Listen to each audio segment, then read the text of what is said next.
2026 সালে 1 জানুয়ারি থেকে আমরা যে রেশনের মাধ্যমে বিভিন্ন খাদ্যবস্তু পেয়ে থাকি তার কিন্তু অনেক বড় একটা পরিবর্তন হতে চলেছে। আমরা যে SPWH, PWH, Antyodaya card, RKSY 1, RKSY 2 এই সমস্ত রেশন কার্ডের মাধ্যমে আমরা যে পরিমাণ খাদ্য পেতাম বা খাদ্যদ্রব্য পেতাম সেটা কিন্তু বড় পরিবর্তন হতে চলেছে। কোন কার্ডে কী পরিমাণ খাদ্যদ্রব্য পাবো সেটা নিয়ে আজ কিন্তু আলোচনা করব, যেটা 2026 সালে 1 জানুয়ারি থেকে লাগু হতে চলেছে। প্রথম যে কার্ডটা নিয়ে আলোচনা করব সেটা হচ্ছে AAY বা অন্তর্দায় অন্ন যোজনা কার্ড।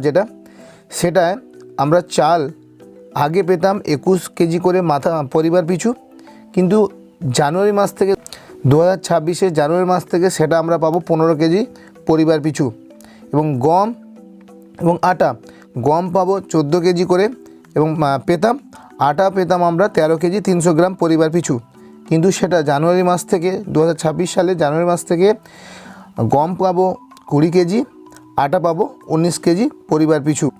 একই রকমভাবে PWH কার্ডের ক্ষেত্রে আগে আমরা পেতাম 3 কেজি মাথা পিছু চাল পেতাম, কিন্তু সেটা কমে বর্তমানে জানুয়ারি মাস থেকে চালু হবে 2 কেজি মাথা পিছু। গম বা আটা আমরা আগে কত পেতাম? 2 কেজি গম পেতাম, আটা পেতাম 1 কেজি 900 গ্রাম মাথা পিছু।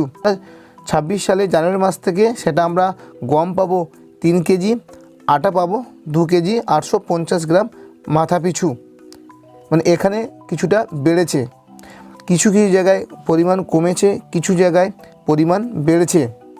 একই রকমভাবে যে সমস্ত পরিবারে SPWH এই কার্ডটা রয়েছে তাদের ক্ষেত্রে চাল আগে পেত 3 কেজি মাথা পিছু, কিন্তু জানুয়ারি মাস থেকে 2026 সালে জানুয়ারি মাস থেকে সেটা দেওয়া হবে 2 কেজি করে। গম বা আটা কী হতো? গম 2 কেজি, আটা দেওয়া হতো 1 কেজি 90 গ্রাম করে মাথা পিছু, সেটা কিন্তু বেড়ে যাবে। গম দেওয়া হবে 3 কেজি, আটা দেওয়া হবে 2 কেজি 850 গ্রাম। এটা হচ্ছে SPWH ক্ষেত্রে কিন্তু এটা। একই রকমভাবে RKSY 1 ক্ষেত্রেও চাল দেওয়া হতো 5 কেজি করে মাথা পিছু, এবং বর্তমানে যেটা 26 সাল থেকে জানুয়ারি মাস থেকে চালু হবে সেক্ষেত্রেও তোমাকে 5 কেজি করে দেওয়া হবে। আরেকটা রয়েছে RKSY 2, তার ক্ষেত্রেও 2 কেজি করে দেওয়া হতো, এবং বর্তমানে 26 সাল থেকে সেটাও 2 কেজি করে দেওয়া হবে। কিছু ক্ষেত্রে পরিবর্তন হয়েছে, যেমন AAY অন্তর্দায় যে কার্ডটা সেটার ক্ষেত্রে কিছু পরিবর্তন হয়েছে, SPWH ক্ষেত্রে কিছু পরিবর্তন হয়েছে, আর PWH ক্ষেত্রে কিছু কিছু পরিবর্তন হয়েছে। তোমরা এখানে দেখে নিতে পারছো কোনটা কীরকম পরিবর্তন হবে 2026 সালের 1 জানুয়ারি থেকে। কিছু কিছু কার্ডের ক্ষেত্রে বেড়েছে, কিছু কার্ডের ক্ষেত্রে কমেছে। যদি ভিডিওটি ভালো লাগে প্লিজ সাবস্ক্রাইব করে দিও। কথা হবে অন্য কোনো ভিডিওতে। আজকের এই পর্যন্ত, টাটা বাই বাই, সবাই ভালো থাকবে।